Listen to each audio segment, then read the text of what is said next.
everyone. This is the Work Your Money podcast. It's a business podcast that we discuss everything from various business industries. We talk about investing. We talk about we actually have new segments that came on board. Relisha Gibson and Desiree Kinney. They both are wonderful women that contributing to the segments to Work Your Money podcast, Moms Who Grind, and Men and Women in Business That Rock. So we're going to dive into our great guest, April Doyle. She is an actress, songwriter, singer, a jill of all trades. So I am super excited to bring her on. And with that, April, can you say hi and can you give us a little intro on yourself? Hi, everybody. April Doyle here. In Del Mar, California right now, dealing with all this weirdness that's going on and still juggling the music industry and business in the background. And have been very creative coming up with things to keep working on and doing in the midst of this situation that none of us probably ever imagined. So, yeah, keeping in touch and recording music and just waiting for things to ease up so we could get our performances, get out there and do our performances again. But a lot of home time, a lot of animal time, a lot of dog time. So, yeah, just, and I live with my mom now because she's elderly. So I live with her to help take care of things because she's on a big property. So life is different now, very different.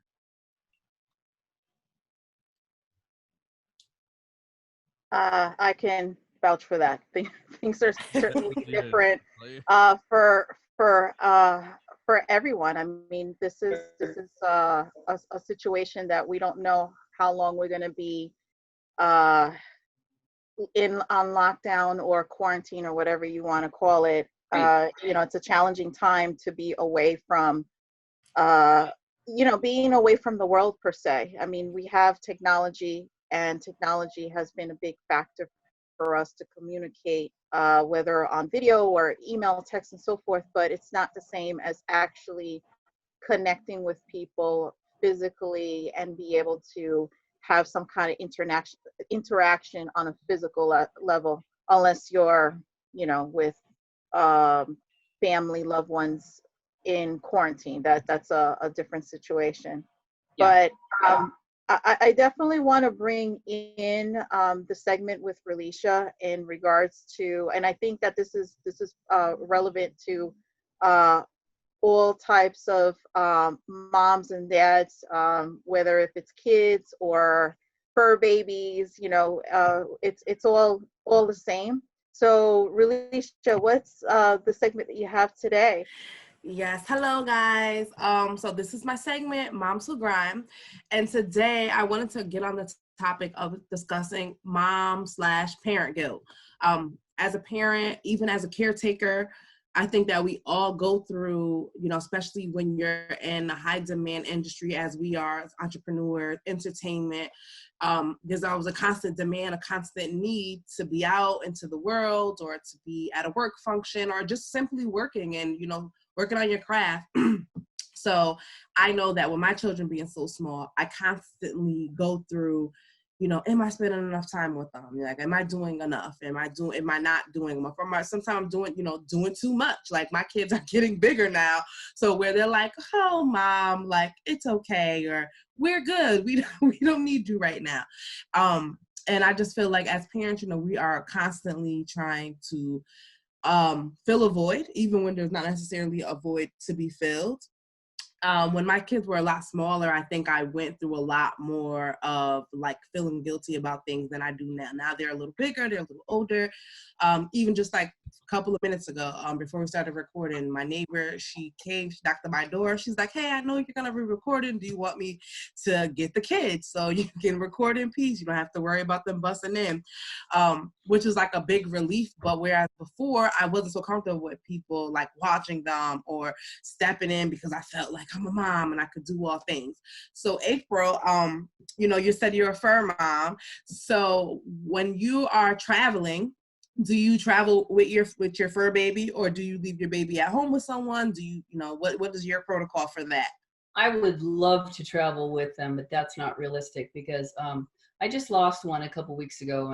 A large, Oh, a I'm large, so sorry to hear about yeah, that. a large blue-nosed pit bull, and he was everything.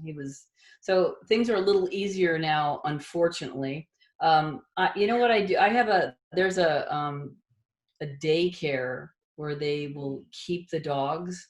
So that's been like amazing for me. If we have to go do a show or something, because I don't like to like put them on the family because maybe they won't take care of them the same as you will. Right. It's kind of nice though when they're just at a facility where they're just going to be able to play with other dogs and get taken care of, and then I get them when I come home and they haven't been a hassle to anybody. So that's what I do. And it's never cheap, but I just, since I don't have children, that it's a decent expense for me. It's Right. definitely worthwhile to be on the road and not worrying about what's going on at home. But as a pet owner, do you still feel that level of guilt? Like when you're gone for, I don't know what's the longest amount of time that you're gone or what your day-to-day consists of, but do you feel guilty like leaving your pets at home or not being able to take them for a walk or do whatever things that pet moms do?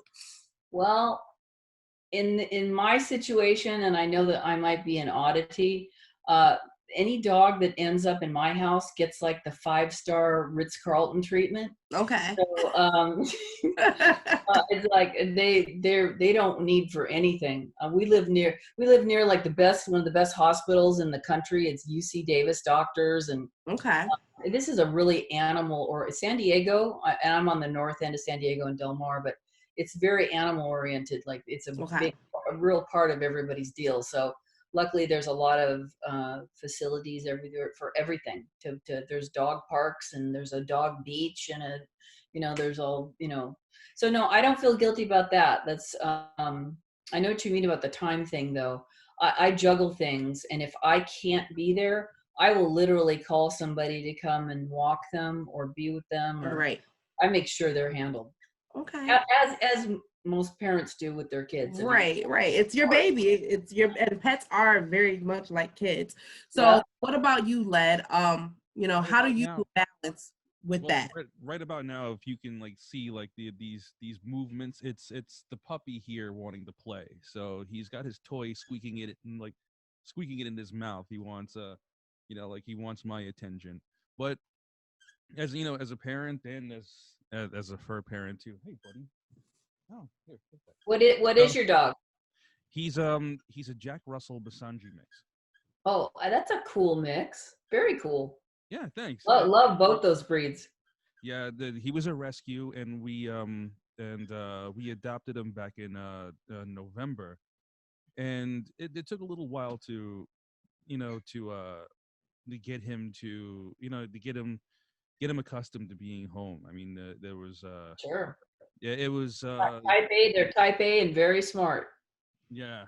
Yeah, this one here is a little too smart for his own good sometimes. Yeah. But he's but yeah, he's adapted very well. It was really hard because he was riddled with anxiety, so we couldn't really take him for Well, thank you. walks. Thank you for adopting him. That's a cool thing. That is. Thank you. And also it's I guess like when I look at it, like the answer, like the go along with Relisha's question, it's like I have my son is also 9 years old, and I know that like my work does demand a lot of attention, as well as like I spend time taking the dog for walks or things. But it does get difficult sometimes. Of course, you want to like devote your attention into your business, and at the same time, like I find myself like taking time away from him. I mean, there's times when he wants to play video games, and really the time that we interact and such, it gives me more important things to do. And I feel bad because I would love to, like, interact with them a little more. But I Right. understand that also things have to get done that demand my attention. You know, And it's like, there's never enough time. It seems yeah, like, I mean, if we could clone, Right. if we could all clone, that would yeah. be the answer. Right. I don't think I would want another one of me because I can get annoyed with myself real quick. But You again. I would probably like my own worst company sometimes because I'm very, very critical of what I do. But yeah, I agree with you. Like, there's never enough time. Yeah. Right. Right. Well, for me, before I wrap up my segment, I just want to give a couple of tips of things that I do to try and keep the balance of not having the mom guilt. So like say there's a week where I'm extremely hectic or I have a lot of things on my schedule, I try to at least clear, especially the weekends time when the kids are home from school, that I take one of those days and I just dedicate that day completely to them. Right. So whatever they want to do, or even just things around the house, make cookies, bake brownies, do arts and craft project, but I will definitely dedicate just a day to them to let them know that they're missed and mommy missed you and I want to spend time with them. That's important. Also, another thing that I do is if I am going to be away, I leave them with someone who I know is going to give them equal attention and love. So like, obviously they go with dad, but then it's like they have my sister who is my younger sister. We're 10 years apart. So she's 21, full of energy. So she does all the fun auntie stuff that mommy probably doesn't do. So they're doing, we're going to go do our hair and we're going to go do our nails and not coming back and they're making a TikTok video. So although they miss me, it's like I know they got that equal love and attention that they would necessarily give them if I was home. And then lastly, I try to attend like as many things to them that's important. So my kids are still really small. They don't have really a lot of activities as far as like dance recitals and things of that nature. They're just getting into activities outside. But for school, it's essential. Like they love when, you show up as a parent at school, or if they have a parent engagement in the class or a play or whatever thing that they're going on. So I just definitely try to make sure that my schedule is always clear or flexible where I could attend and be present and their school activities or go into a parent-teacher conference just so that they know I support them and, I'm very present and active as far as that aspect of their life because as children, school is really the number one thing they have going on outside of hobbies and activities. Good. So I definitely make myself very present as far as school go, and I have a relationship with their teachers and I know who their school friends are. So we may have a day where I'm like, oh, hey, let's FaceTime your friend from school. And that type of stuff is also very equally important to them. So I just try to highlight those things and keep, the things that are important to them very relevant in my life as well. So that kind of wraps up my segment for today. I just, wanted to give some parents and moms tips of, not to have mom guilt or parent guilt and carry that around because it can definitely be something that knocks you off focus when you're trying to focus on business and accomplish your goals. And kind of back what Led said is as far as much as we feel guilty and we feel bad that we can't always be there, these things are central to, growing our life as a whole, as a family. So mom or dad having to go to work, is going to create a better life for us essentially along the lines. And depending on the age range of your kids, you can't necessarily explain that, but they will definitely reap the benefits and see long term from the hard work that your mom or dad has put in. Right. Agreed. And interesting enough, I was just thinking about it, and like one of the things I'd like to add on top of like of your segment too is like one of the things that I found personally as a solution for myself for the same issue was also involving my son in like some of my day-to-day activities. And I know it's like so every other day is like a take your kid to work day. And Right. so what I've been doing, like what I've been doing to try to balance the two is actually show him like the processes on how I do things. Or like what I'm doing for work, or like so he gets to see, he gets to get some insight on what I'm doing at the same time he's learning something at the same time, where I can take those moments, those down times, and tell him like, let me show you how this is done. And it's like I remember like they had like home ec or like wood shop or something in school, which they don't Right. really do anymore. So this is like he gets his book learning, and then he also gets some kind of like a real world kind of thing where I'm not saying that the like math and everything else isn't, but I'm just he's getting like he's getting a different kind of like something more. He's getting to see how it's Right. actually done. So he may not listen into a lot of like the phone calls or understand what that's going into, but he sees like the process of how things work, or like Right. I can teach him about like how comic books are made or how cartoons get made, since that's my industry. But this is something that he can, that maybe this is something he'll want to do later on in life, and then he'll Right. already have an understanding. So this is the way how I do it. I'm pretty sure that there are other like businesses where you're like maybe like you're not capable of doing that, but I found it as a personal way of trying to keep that balance so that I still find Mhm. time to like to get my work done and also capture his attention. Right. So yeah, No, it's really good. absolutely. I agree. Like sometimes my daughters, they get their tablets, their laptops, and and I'm sitting on the floor and maybe I have a bunch of notes out. And now I find like I'll see them like playing and I'm like, what are you guys doing? And they're like, we're working on our business. And they're imitating what they see me do, but I'll just let them sit, or I'll show them pictures of different things. Say I'm choosing a logo or something, and I'll say, hey, what do you guys think? Which one is better? And they'll give me their feedback, and I take that into consideration, and it's just incorporating them into my day, and it's less stressful for you as a parent, because now you don't have to worry about them interrupting you, or you're like, no, get out, don't touch, because they're already incorporated in what you're doing. So that's definitely a great point. Thank you for that point, Lev. And April, how have you incorporated your fur baby? Or baby? Is it baby or babies? You said baby. I have two. I have a French bulldog and the miniature bull terrier I just showed you, and I'm considering getting another bull terrier, but since I lost my other guy a couple weeks ago. But they're, you know what? They are the light, a major light in my life with things being difficult. I take care of them as best I can, but that's the most I could say about them. They are just, in a crazy world, animals are just like this sweet, simple thing. They just want to be with you. They want a pat on the head and they want some food. And they're funny and sweet, and I just adore them. Companions. They really are companions. Yep. Yeah, and I'm not a pet owner, but I have been a pet sitter. However, I was like, are you sure you trust me? And if anything, I was more paranoid than ever. I was like, am I doing this right? Is this enough? I had alarms set. My friend was like, you're better than the friends I have who have pets. I'm like, because I was scared I wasn't going to do it as good as you. Like, I wanted to make sure, and I actually grew a bond. Now, this isn't, for the dog lovers, I'm sorry. This is actually, my friend has a cat.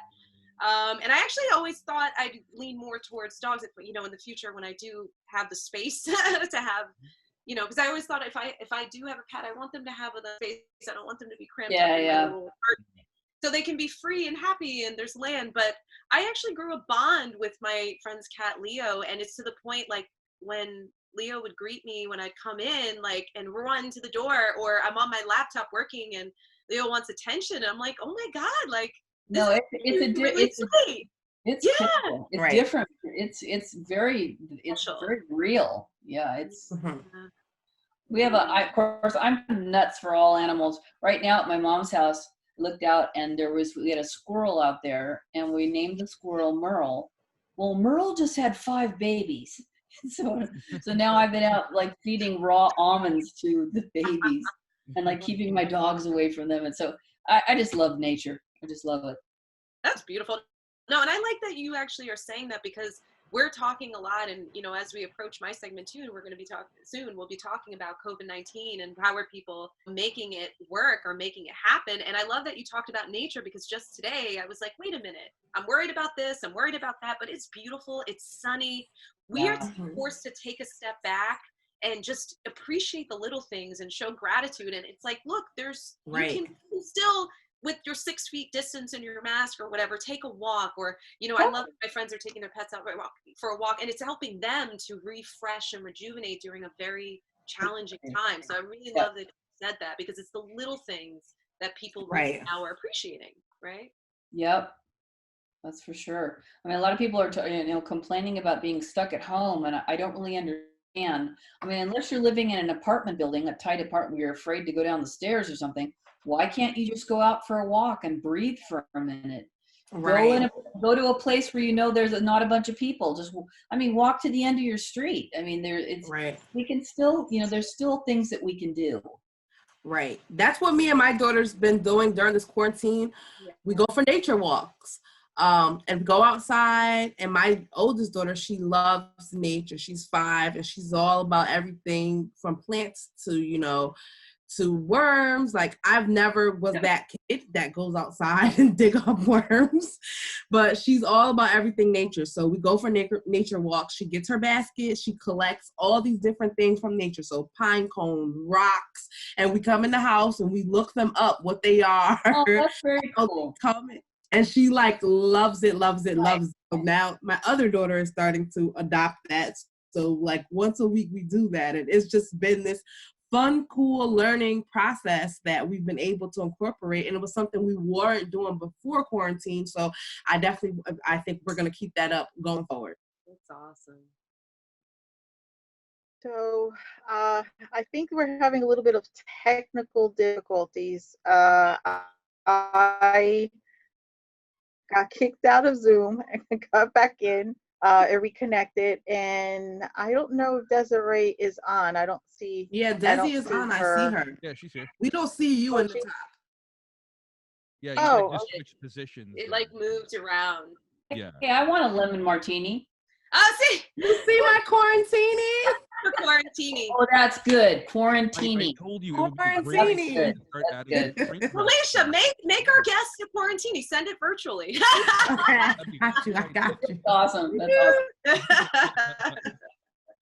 Wait, Michelle, can you see me now or no? You can't? yeah, I can see you. For a Oh, minute, it went in and out, and then it dropped, and then I missed out on a couple of minutes of the conversation. So That's I'm back okay, on. because, okay, we were talking about you. And Yeah. You're talking about the colors, how you look so vibrant and springy. No.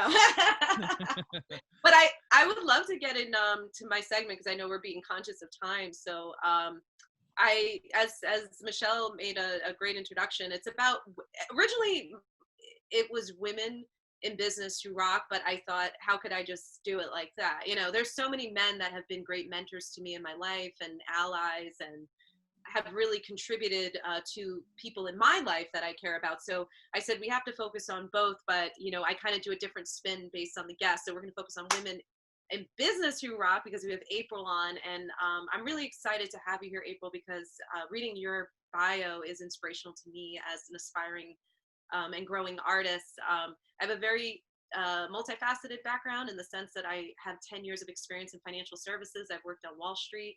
I wanted to pick a path that was underrepresented by women, even though I knew the creative world was my natural calling. I was like, you know what?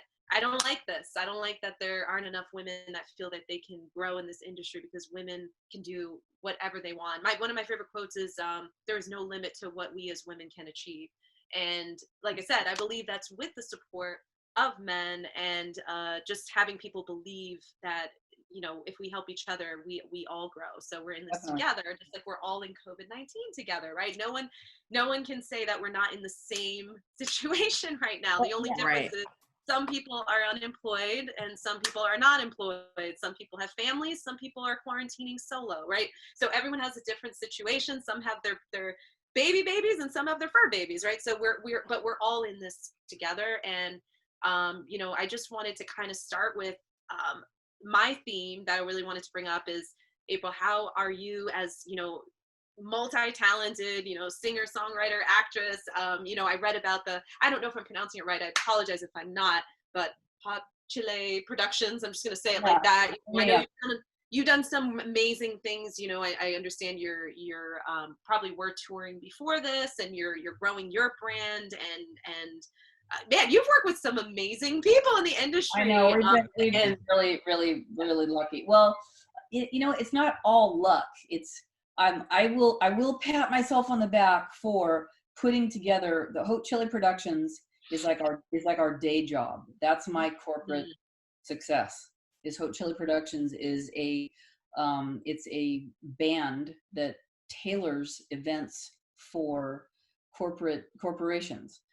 Mercedes-Benz will take us to Hawaii they're giving a trip to their top sellers, and then we will be the entertainment for the final night. Or PepsiCo took us to Texas. GM took us to Greece on a private boat. The travel has been really, really cool. We did New Year's Eve, the Millennial New Year's Eve in Bali, Indonesia. That was something. That's been awesome. But I did put together some of the cream of the crop from like the industry musicians in LA. So I didn't take any like people that were starting out. I took people that already had like bragging rights. You know, they've already been on tour with all kinds of people. They're all like a lot of R&B guys, a lot of jazz guys, basically. So if I'm not on a show, I know that they handle themselves as the consummate professionals. And so we've garnered a relationship, and I marketed us out of San Diego. I marketed us nationally so that we have a reputation and a relationship with a lot of agencies like all over the US. So now that things are weird, I have contacted all of my major contacts and said, you know, we put our dates on hold. I had one major show cancel in May. Luckily, the other ones have been moving their dates to later in the year or early next year. And that's going to be interesting because nobody knows what's going to happen in regards to work, you know, especially my business, which is not a necessity. It is a luxury. It's a complete luxury to have an event. So I have to just wait and be patient and see what's going to happen with you know, when people feel okay to do these things. Mm-hmm. I've had one agency contact me and say, would we be willing to do virtual concerts? Mm-hmm. And I said, sure, but who wants to pay for that? That's just my take on it. I don't know why you'd want to pay, you know, it wouldn't be the regular fee, but still it wouldn't be cheap, you know, to sit there and perform. And like, where would we do it? And then is it going to be on a huge screen? And then how are you going to have your people in there? There's just too many X factors going on still, and they will pass. It will pass. But I think people and business is going to be different across the board. And I think it actually will be positive. I think that people will be more conscientious. I think they'll be more concerned with health and safety. I don't know. It's digging up a lot of things. That's my hope anyway. My hope is that it's just going to upgrade the way people handle large crowds in a lot of aspects in regards to security. Because we had a lot of craziness happening already, you know, with the police across the U.S. We don't want to even get into that one. Mm-hmm. But I think that is, I think hopefully things will upgrade across the board in regards to social events, whether they're concerts, sports, corporate meetings. You know, the convention centers have all shut down. So this has been, again, it's just a wait and see. And we're going to we just finished 2 promotional videos before all this went down. I've been sending that out to my, my corporate entertainment agencies, just so that they're ready to so that they have it in their hot, sweaty little hands to launch stuff the minute it's, you know, people want to see it now. There are people that are putting dates on hold with me next year. So a lot of people are just trying to look at pushing business forward. They're not focused on stopping right now. They're focused on what's it going to be like when we get the green light to go, you know? Right.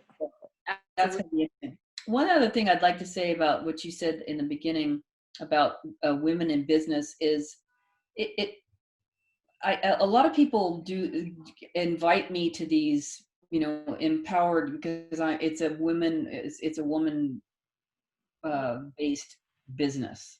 I started this 15 something years ago, and I've been very successful with all of my promotions and everything. But I think it kind of bothers me, and let me clarify what I mean. It's like, I don't know, I still, and you know, it is what it is, don't know why we have to clarify between male and female business, because it's human beings. There's no difference in human beings.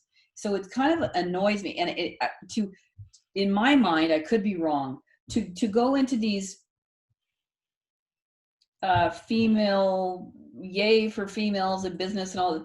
I'm not against that, but it's still creating separation. Right. It's still identifying separation, creating it. And granted, women, look at how long it took us to even be able to vote or work Right. or whatever. You know, the reality is sad. But I just wish that we could, I don't want to keep identifying the separation, I guess is what I'm saying. Yes. I just, you know what I mean? I It's like, do, April, and I definitely do. And coming as someone who's not identified as a feminist, and that's for my own personal reasons, because I'm about inclusivity, not about division. I have marched on Washington. I've been a part of many women's empowerment groups and networks. Even Michelle, I met her through We Rise to Inspire, but she was also very inclusive of everyone. mhm, You know, mhm. though she did have, you know, a big following of women. This is I think the challenge that we face with this. The time we will stop acknowledging it is when I truly believe when women get what they rightfully deserve. And the reason I say that is because I'm big on facts and statistics and research. Women are still the most underfunded and least supported as business owners. It's statistically proven. And then when you go women who are minorities, women of color, they get even less support. And then if you look at in the business world, the pay scale, the pay gap, so gender pay gap that still exists. Yeah. So it's kind of like until that is caught up, we Yeah. have to keep bringing attention to it because it's still not a level playing field. So I think that's why, but I agree with you. I really agree with you. I am tired. And that's why I struggled with even creating these women empowerment workshops. And I used to host workshops on Wall Street for women, but I always included men. And I was like, look, if it's an issue with the title, we can change the title, but you need to understand that there's still a lack of representation and support. I get it. I get it. I'm not against what you're doing by any means. I'm just looking forward to hopefully the day when, yeah, and it's like, if you're good at what you do, if you're the best at what you do, that's why you have an office. That's why you have a presence. That's why you have a bank account, you know, and like, if you're good at what you do, you should get paid for it. There shouldn't be any difference because of your color, your religion, your male, female, whatever. It's like, if you're good at your job, that's what you should get rewarded for, you know? And it seems like so slowly things have gotten better, but unfortunately this antiquated way of thinking still exists that you're dealing with. I like what you said about Michelle Obama's inclusivity, you know, because that's the thing. So I'm not against it. I just think there's an interesting way to discuss this stuff to try to keep pushing it all up, inclusive of men. You know, I mean, a lot of men know that this person, who their boss is, Mrs. So-and-so, is there for a reason. She's better at what, she's most likely better or done a lot of homework to get to the position she's at. Doesn't mean you can't do it, but she's, you know, people are running the show because they should be running the show. Right. And it's just about your talents, not your sex or your religion or your, I don't know. It's an odd situation how everything has become so separated again. And the whole point would be to try to get everybody together, but I guess that's a never-ending endeavor. It's a never-ending goal for utopia. But no, I agree with you.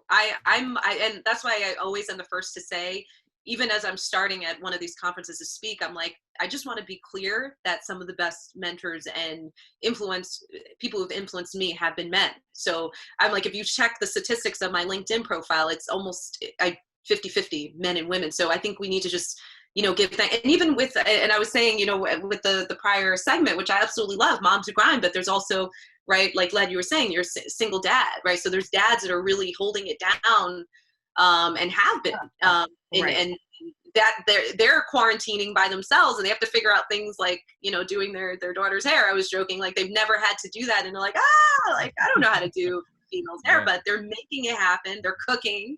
You know, and one of my best friends growing up, her dad was like, it's a weird, and see, this is also feeding into your challenge. They're calling it Mr. Mom. Why can't it just be dad? Like, what is it, Mr. Exactly. Mom? Right. Why did they create that? You know, that's all that is. And, you know, I was listening to you, April, and it was something I wanted to ask, like everyone, is, I guess, like, as the only guy here, it's, a lot of it, a lot of it, like I think too is, is somehow it's like there. I wonder if it has to do with like just like an old logic that men are supposed to be the breadwinners and things like that. I mean, I've always felt that the moment that disappears and men can be comfortable just being themselves without having to be um it's like that this, I guess, like a macho, or like I have to be the man, assume like these man roles and just be a person. I mean, like Look at the Bible. Mm-hmm. I'm not trying to step on anybody's toes, but Yeah. God, no matter what God you are praying to or you believe in, God doesn't have the human aspect of a sex. Right. But yet the Bible was written, God the Father, and I'm comfortable with that, God the Father, just because I heard it my whole life. Right. But then I had somebody that was a spiritual person that was kind of sideways in the way they thought, and they had taken a lot of other religions in Buddhism and all that. They said, Yeah. God doesn't have a sex. That blew my mind thinking about it. I'm like, it's so simple. Of course he doesn't. He's the creator of everything, and it's a spirit, and that's a human aspect that we've given to that in the writing of the Bible. Man wrote the Bible, so of course there's human aspects to it. Yeah. It's not perfect, but there's a lot of great symbolism in there for us to follow. A lot of great things for us to pay attention to. It's just interesting. The whole male female, is just right. I must say that I agree with all of you. You guys all made key points. Like the gender role thing, I think that that's definitely out. In the day and age that we live in, especially that I live in a household where me and my partner, we equally, balance the roles. So it's not, oh, you cook and I cook, or you take care of the kids and I work. Like we both do both things. Right. And I think that, just speaking on what you guys both mentioned, Desiree and April, that I think we should all do more of rallying to support the other things. Like, I think that the women empowerment, and even like with me with Moms Who Grind, it's become such a big sensation, but I feel like you go where your support is. So right now we're in a time where women are supporting women. I speak from the perspective of a mom because that's what I can relate to, but I definitely probably should start including more conversations about rallying and supporting dads, because there isn't enough people and platforms, and just the vice versa with business. I feel like in the business world, for some reason, it has, although we work together, we work together because I have a lot of male mentors and male business people who support me, and even they support like my Moms Who Grind movement. But then there's still this underlining in the business world of like a man is supposed to be the CEO type of thing. So I think that if men also too rallied more for women to get that equality in business, or quality pay, or quality positions, or whatever it is that may be going on in that particular situation, that it will kind of even out the playing field, and we wouldn't be let me complicate this even a little bit more, what you're saying. Okay. So recently I was filling something out online, and it said male, female, or gender unidentified. And I sat there for a minute going, because I'd never seen that before. I saw that recently too. Yeah. And you're like, that's a reality now. Right. Actually, it's always been a reality, but nobody would talk about it. Right. You feel the way you feel. You can't make somebody wrong for their experience. They feel the way they feel. Look at Angelina Jolie's daughter. Right. She was never identified as a female. And at first I didn't know how I felt about Angelina letting her go out dressed like a little boy. And I thought, you know what? That is that little boy. I'm not sure. Sorry, I don't mean to step on any toes again, but she doesn't identify as a girl. So Angelina is respecting who she is saying to the world, this is who I am. Right. If I'm a boy to the world, who has the right to make that wrong? Right. Mm-hmm. Right. So the same thing kind of like with Dwayne Wade and his son, and I've seen him and his wife getting so much backlash for, you know, supporting their son's decision and like taking him to Pride and allowing him to identify as a girl. So now he goes by, I believe it's Zaya, I believe it's Zaya, the name he goes by. But either way it goes, just the same kind of similar conversation. Then I actually would like started looking into it because I just kind of wanted to hear perspective of other parents. Because as a parent, you always like, well, I don't know what I would do if I was in that situation. And most parents that I've seen their background, they were discussing some way how like their kid always identified as, you know, whatever they identify as. So if it was, what about this one though? No, there's whatever you if you do identify with male, right? female, but then there is the other one. They don't identify with gender. Right. Right. This is a new one. So that one that we saw that we were saying that we saw, right, gender unidentified. That's a whole other one. right. I don't know how I feel about that. I don't know if that's it seems to me like it could be leaving the person in a confused state, and I could be saying something ignorant because I don't experience that and don't know. I don't know. Right. Sure. I will give a quick example of something that happened to me recently. My 4-year-old, she is very outspoken, she's just the kid that has no filter. We were at the library and the librarian happened to be a transgender. So my daughter is like, she doesn't know how to whisper. So she's like, mommy, like, is that a boy or a girl? And I'm like, mind your business, Maya. And she's like, but is it a boy or a girl? Like, she has a deep voice. Like, her voice is like a boy, but she's dressed like a girl. So the librarian happened to overhear, and the librarian goes, well, you know, do you mind if I answer to her? And I'm like, no, sure, you know. So she goes, I'm not a boy or a girl. I'm a unicorn. Some of us are unicorns, which I thought was such a funny answer. I would rather be a unicorn, I think. Right. And then my daughter, she loves unicorn because she goes, oh, you're a unicorn, okay. And she just kind of left it alone. And it was like a funny little joke that me and the librarian, we joke about now when I see her. But I just thought that it was a really cute answer, simple answer to not necessarily complicate a kid, because kids love unicorns. So it's like the way it was dealt with. You guys dealt with it. You gave it some lightness. You didn't make it weird, like a thing for her to be uncomfortable, afraid of, or uncomfortable, or anything. Yeah. So right. So I don't know. Maybe that's the solution. Everybody is unicorns. I was going to say, I've also seen for the first time recently, I did see what you're saying. It was actually on an application where it asks, you know, the gender identification. But there was also, I believe, a way to opt out of it. There was also, this shocked me, and I'm not kidding. I wish I had a screenshot so that I could feel this was actually real. But it also asked your sexual orientation. And I was like, what? Like, you could actually opt out of it. That's, I don't think that's right. That's nobody's business. That was right. an application for a corporate job. So that was really that's odd. And I met someone recently in the business world in the corporate world, who actually wrote her pronouns in her e-signature. Do you know how it's like he, she, her, like all of those different, and I was like, wow, I haven't seen that. So, but I'm actually curious about something, April, because you seem extremely, and I'm blown away. Like you come across like you're an activist, like you're very passionate about the community and just about different important themes in society. So do you incorporate this into your art, your passion and your thoughts around these things? I'm very outspoken, and I tell the truth.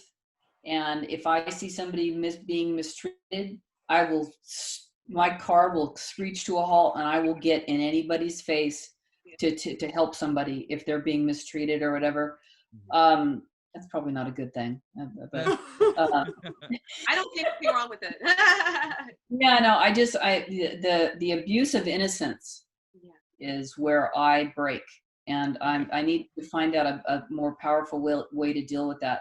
Animals and children, don't mess with that. Right. I don't talk about that. The people that know me just know that I'm strong about things that I take to heart like that. But I want people to feel accepted by me, my business, the people in my business. I haven't had, most of the people that I have worked in my business, and the musicians have been very respectful. I had one guy that was talking down to people, the sound guy, and talking down to the servers at a large hotel. He was talking down to them like he was a big deal because he was in the band. And he never did another gig with us again after that gig. I'm like, I don't know who in the world you think you are to talk down to people, but you are not going to do that with my name on it. Sorry. Right. Ain't gonna happen. So, yeah, I want everybody to, I think it's been by example. I think I haven't had any issue that everybody knows how I feel about things, and they're really great people. I haven't had to say anything because they're just the cream of the crop, like I said. So, I've been very lucky with that, not having to, Right. stomp out and say, well, I am about animals. I have gone about animals. I have gone and done some protesting. That's very interesting vibe, because not everybody's there with the same deal.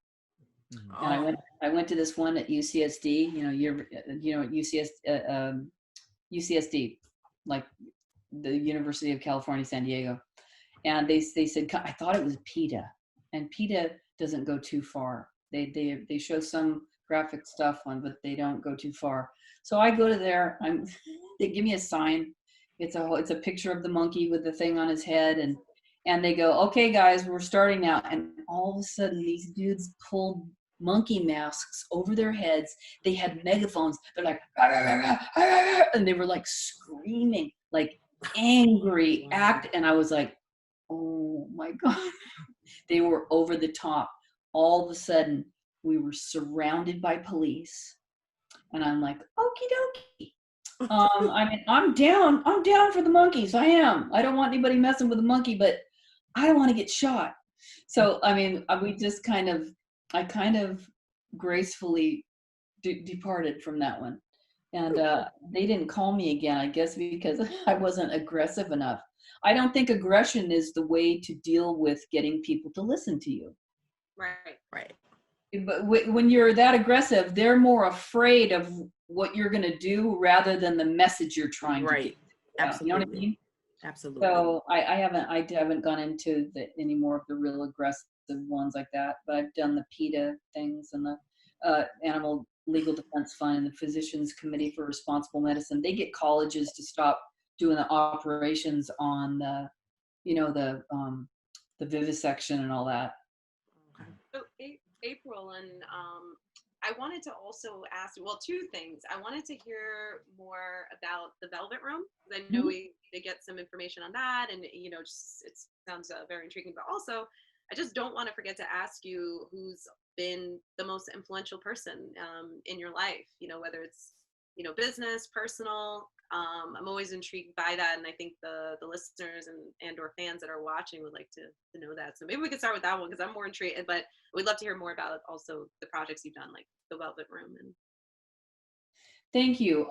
Yeah, the Velvet Room is my, like the Hope Shelley Productions is like my kind of like a day job, sort of. That's how we call it, like the day job music. And then April in the Velvet Room was my personal project that we started on a couple of years ago. I was just going to record some beautiful classics that my mom had played for me, and when I was a child that I loved and wanted to record them. And it kind of started morphing into this other project, and we were writing, Kevin Flournoy, who is an amazing producer. He's the musical director for Pointer Sisters. He works with Shaka Khan, Babyface, all these major people. So, and he was pulling all this beautiful talent to do the recordings, and that was cool. And so we have, with the album's done, what we've been just dropping the singles. So we put Tears Are Gone out with the video, and that got it's still getting some good response. This week, a French song is going out. I redid a song that Sting did called La Belle Dame Sans Regret, and love it. And the string arrangement was done by Brent Fisher, who he and his dad did. The reason I knew their name was from Tony. They did this. They did the string arrangement on Anniversary, which is probably one of my favorite songs of all time. Oh yes! And I was like, oh my God! And the people that did Anniversary are working on my song. So and Yeah, that was a. That's epic. I was like, thank you. Oh my Now God. the song is in my head, by the way. Like I'm like, Oh, Right. I know. as soon as you I said got it, to play it after I'm this. playing this after. Yeah, I'm gonna play this song. You can't. That song never gets old. It never gets old. And because he did the string arrangement on it, he's submitting it to the Latin Grammys. I'm like, okay, Ooh. gracias. Right. So that's really cool. And all of his work gets a nod. So, there's no saying what will happen with it, but at least it will be, that's a great thing on your resume and everything, since it will be considered anyway. And that's got a video that's going out this week. Then we're also putting out the everybody's remote recording that I told you about of Heal the World. Oh man, that's Michael Jackson song Heal the World. also one of my all-time big MJ fan. Like I said, I'm a musician too. I'm in a girl group called Dorothy Malone. We're multi-ethnic pop hip hop, Right. and we're influenced. I mean, that's like we're just longtime fans. I think someone who can. It's funny. It's almost the theme, like you said, who can be in a category that no one can really put in a category. Like he is in his own category, and like some of these artists are just so. And I love that you blend so many different styles and artists. I mean, I read like Jamie Foxx, Gladys Knight, like you're just, it's very versatile. Right. I really respect what you do. It's interesting for me. My mom played all this stuff for me that I probably wouldn't have. I mean, I don't know if you ever heard of Bobby Short. Bobby Short passed away. He was at the Carlisle in New York for 28. He was Cafe Society. Gloria Vanderbilt was his girlfriend, and they took flack because it was an interracial relationship. And very interesting story. But he would sit down and play and sing, and he did a lot of shows in France. So he was very upper scale. He was very, again, Cafe Society, and I just thought he was the end. And I got to see him before he passed away, which was amazing. But him, my mom used to play James Taylor for me a lot. So when I hear a James Taylor song, it sounds like an old friend. It sounds like, it's like there's something so comforting. But then I was funk girl. I don't know. I can go on for days about Slave, Tina Marie, Rick James, old school, and then the whole hip hop. I'm part of a culture that started. I'm proud of that. Love old school hip hop. I love everything about it. But the artist, the April in the Velvet Room, you don't know who is going to be in the Velvet Room at any given show. So the show that we just did on the 8th of March was at Herb Alpert's Club in Bel Air. And it was sold out. And we had 2 dancers come in and perform. James T. is one of the choreographers on Dancing with the Stars and The Masked Singer. They came in, did a couple of, unbelievable routines. So I on any show, I pull in, top artists, dancers, spoken word. It's always going to be different. Because I like to sing, but I think it's more interesting when there's more than one. Like the whole stage is full of stars, and I think it's cool to focus on everybody and not just one person. No, so they make the show more interesting. And just to kind of wrap up my segment, I still want to ask, get the answer to who's been the most influential person in your career. And then also, because you clearly have a lot of great wisdom to share for someone who's trying to make it in the industry right now. And obviously we're in COVID-19, but I truly believe that this is not a time to sleep on your dreams. Right. It's actually a great opportunity. So can you, those 2 questions just to wrap up my segment? Sure. I would say my influence is, it's been so many different people. My mother is an amazing entrepreneur. She's been a model and she's owner of a small oil company. Of course, that was given to her in she inherited that. She didn't go out for it if it was inherited, but she got this company on its feet, and she's been an unbelievable example to me of just, if you want something, go do it. And then all the music people that, I've been able to work with, Kevin Flournoy and JP Castillo, who is also the musical director of the live shows. He's out with the Jacksons and J-Lo and opened up for her last 12 shows on her tour, and so they are constantly. I'm working with people that are constant inspiration, so that's amazing. In regards to people that are dealing with this weirdness right now, there's no reason to stop. One thing that I've done is I signed up for masterclass. It's amazing. Yes, it is. And I just listened to the first couple little. It's like their tutorials are kind of like in little segments, like 5 to 10 minute segments. And I just listened to Christina Aguilera talk. I have a whole new respect for her. I love Christina. One of my biggest influences. I didn't.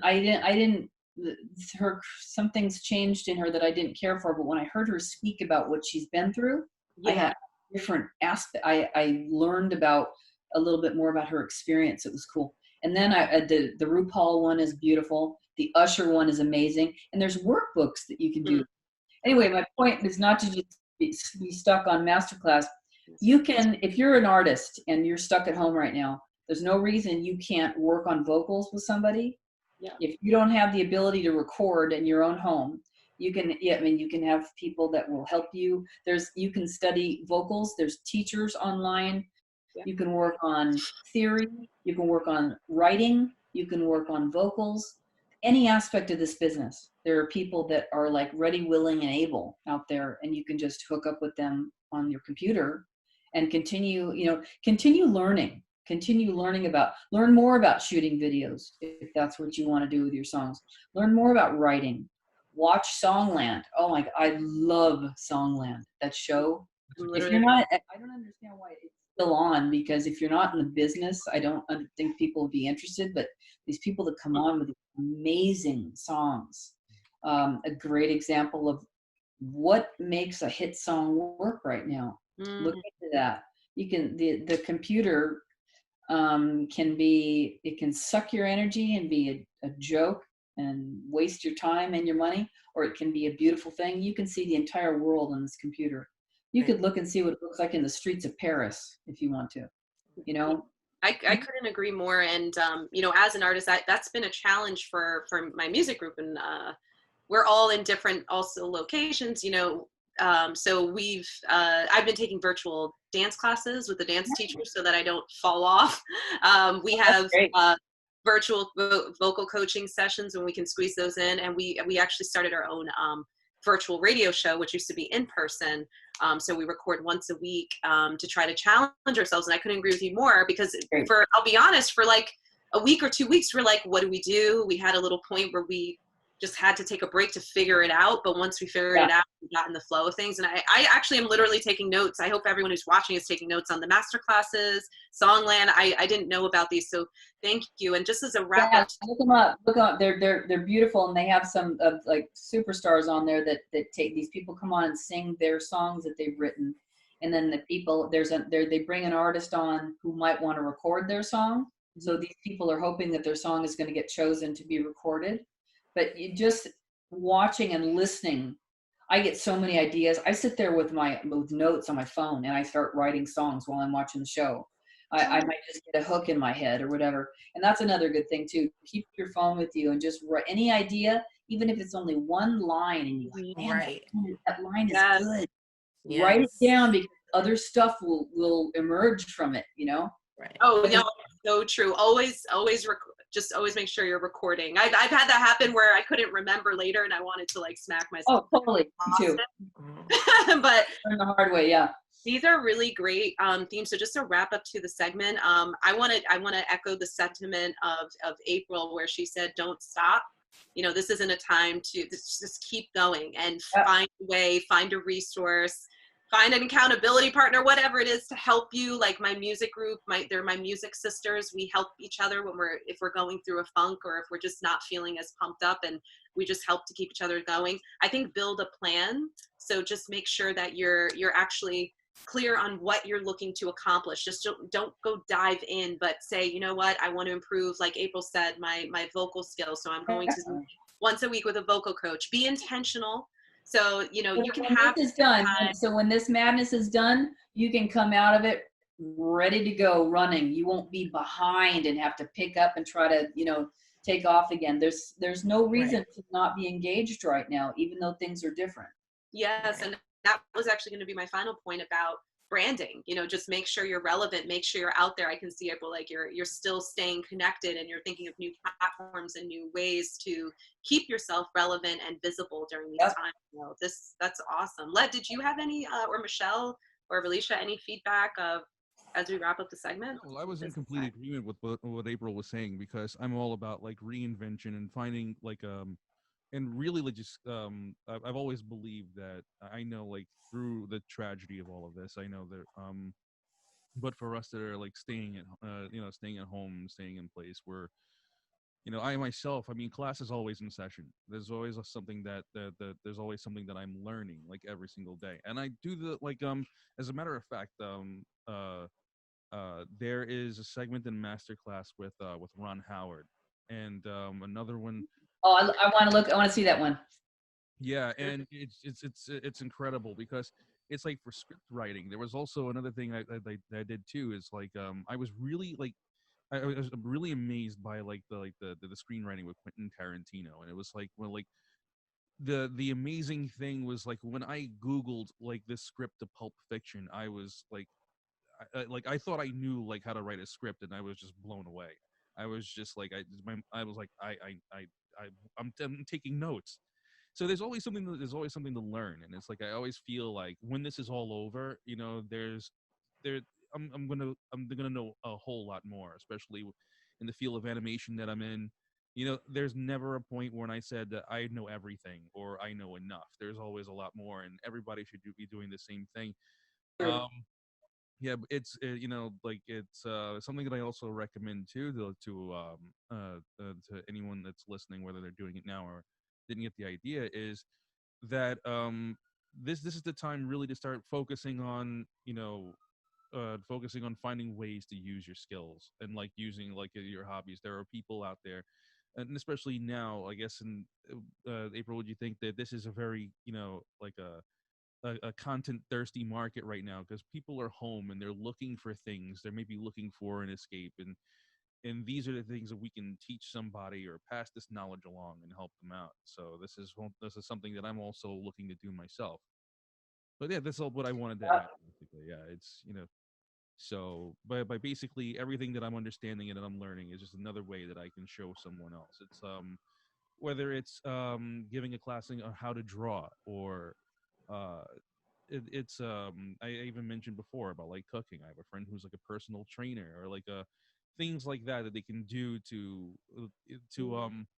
keep themselves going, develop an entirely new routine. Now that everybody's sitting at home, they can find something to look forward to. And you were talking about like having an accountability partner, or just something to just something to motivate you, just to Yes. keep your mind Mhm. away from like, oh my god, I'm still sitting at home. I mean, you can fall into that hole and just become like depressed, or you know Yeah. find something new, like create a whole new purpose. I really like that. It's awesome. I've been reading again too. I'm into my second book. I'm like, woohoo! Because I love to read. I love to read, but I just, it seems like I never have time. So now at night, I'm doing one chapter before I go to bed, and I'm having this great sense of accomplishment by just reading again. I just want to say also, I felt a little bit of guilt when this all started, because I was like, okay, I have no appointments now. Everything has stopped, and I don't have to feel guilty. And I took a deep breath, and then I'm very type A. About a week later, I'm like, I need something to do. I wondered what Right. something. I think a lot of people have felt, and will look at this like being forced to stay home and deal with your family and friends in like in a calm way, and just having dinner and laughing. And I think there's a little bit of positive aspect to this quarantine. Definitely. You know what I mean? In that Mhm. aspect. Granted, it's not a reason to just sit home and mold and not do anything. And I mean, and I think people with most people don't want to sit there and do nothing. They want to engage. So like what you just said about, getting out there and do, there's all kinds of things. There's no reason to not do anything. Dance class, like she said, that's My yoga studio is giving yoga classes on that you can keep your membership and do the classes right on your computer. There's all kinds of stuff going on. People have like jumped on this. So I hope that people will continue and not just sit there and then and it will, if you don't do anything, you're going to really just be depressed.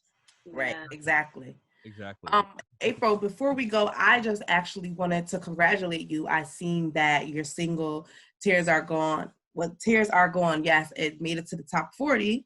Thank you. So Yeah.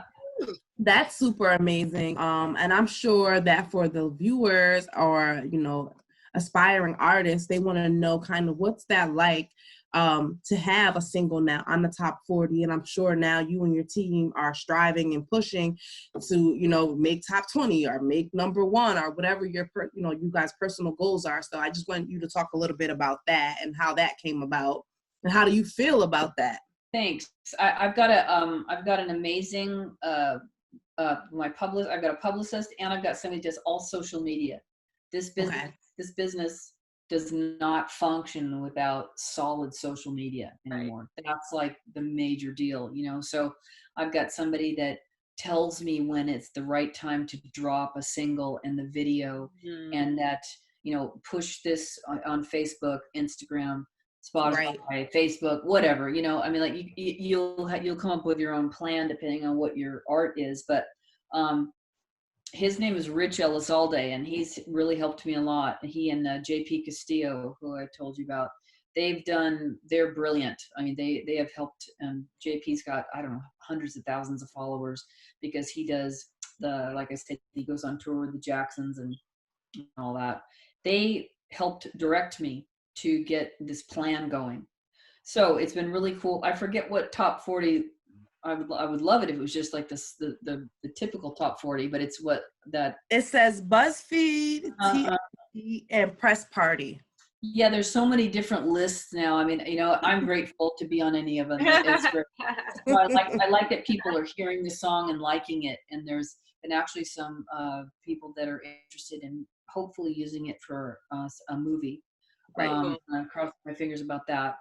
But this business is such a juggling act. You never know what's really going to happen. You kind of have to you have to really have a lightness about it on some aspect, because there's no guarantee of how anything's going to fly in this business ever. So you just push ahead and do it because you love it, write because you love it, sing because you love it, learn how to play an instrument, dance, whatever it is that is your deal, your love. Right. And lastly, where can people stream your songs and your album, and also watch the videos? I know you said a video is dropping this week. Yeah. Where can people check out? Check out. Thank you. Stuff. Yeah. Thanks. It's well, on Facebook there is a little box down at the bottom right that has all of my links. April and the Velvet Room, all spelled out. And then also we have a website, www.aprilandthevelvetroom, that has all the recordings, videos, pictures, etc. Would really love anybody that can go on any of those pages and like them. That'd be great. And I appreciate talking to you guys. You guys are, it's great, a meeting of the brains here and an exchange of ideas, and love it. Right. Thank you for having me. You're welcome. Thank you for joining us. You were a great guest, very, insightful, informative. We got to talk about a bunch of different things. I thought we were going to just talk about music, but we got to talk about animals and activism. So that was refreshing. Yeah, for sure. And I guess on my end, I've been a little silent. I haven't really said much, but I've been taking in all of the conversation, and like anything else, in anything that you do, you have to be a student and learn insight and perspectives and new ways of information in order to utilize it for yourself. So for the most part, I do a little bit of everything. I mean, I do speak when need to, but I also listen in because there's a lot of valuable knowledge that you gain from people's conversation. You pick up things that you didn't know before about a certain situation or even from an individual. So I just kind of like took in everything that everyone was saying. And I think that what I took away from everything overall is innovation. Innovation is like the big key factor in this situation. You know you always have to learn to adapt to your surroundings and never put yourself. Do we lose her? That happen. And this is, even though it's a negative and we're isolated and we're quarantined for the time being, it's allowing us to really tap into ourselves and really have self-reflection of what we can do to better ourselves, either in our personal life, in our business, just like overall as human beings. And this is like the time that people have taken to really reflect on themselves and how they can come out being a better person than when they came into the whole situation. So I kind of gathered everything that everyone has been saying overall in the whole, in the different segments and the conversation pieces. And that's basically what I took away from everyone. It's just learning to adapt and being innovative and really self-reflect on all circumstances that are going on right now.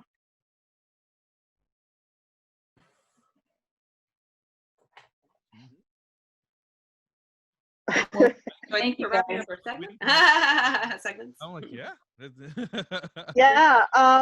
So to add on, I want you guys to also, like we all have different segments. We have different talk pieces, but Led, Relisha, and Desiree, where can people find you to also follow you and also know about your brand, your company, and anything else that you want to also share out? Hey, you guys, I have to take off, so thank you very much. Thank you. Thank you, April.